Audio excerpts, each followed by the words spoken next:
হঠাৎ লাল পুতুল কোলে নিয়ে ক্যামেরাবন্দী হলেন বুবলি। ভিউয়ার্স, বিস্তারিত জানতে চ্যানেলটি সাবস্ক্রাইব করে সম্পূর্ণ ভিডিওটি দেখতে থাকুন। সুপ্রিয় দর্শক, সোশ্যাল মিডিয়ায় সবসময় আলোচনার সমালোচনার মধ্যে রয়েছেন শবনম ইয়াসিন বুবলি।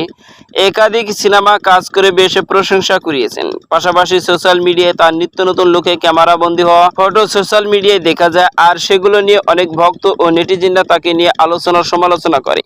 ঠিকই তেমনি আবারও শবনম ইয়াসিন বুবলির একটি ফটো সোশ্যাল মিডিয়ায় ভাইরাল হয়েছে।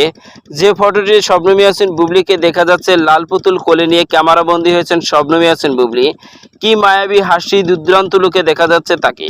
আর ফটোটি বর্তমানে সোশ্যাল মিডিয়ায় ভাইরাল। তবে শবনম ইয়াসিন বুবলি বর্তমানে একাধিক সিনেমা কাজ করে, তার কাজের আপডেটে বেশিরভাগ সময় লুকিয়ে থাকে। মাঝে মধ্যে তার নিত্য নতুন লুকে ক্যামেরাবন্দী হওয়া বা ফটোশুটে সেগুলো ভাইরাল হয়, যা ক্ষণিকের মধ্যে ভক্তরা লুপেও নেয়। ঈদকে সামনে রেখে শবনম ইয়াসিন বুবলি একাধিক সিনেমা কাজ করছে, আর সেই সিনেমাগুলো নিয়ে খুব ব্যস্ত সময় পার করছেন শবনম ইয়াসিন বুবলি। এমন কিছু ইঙ্গিত শবনম ইয়াসিন বুবলি মাঝে মধ্যে দিয়ে থাকেন সোশ্যাল মিডিয়ায়। তো সুপ্রিয় দর্শক, ভিডিওটি আপনার কাছে ভালো লাগলে একটা লাইক দিন। নিত্য নতুন ভিডিও আপডেট পেতে চ্যানেলটি সাবস্ক্রাইব করুন। অসংখ্য ধন্যবাদ পুরো ভিডিও উপভোগ করার জন্য।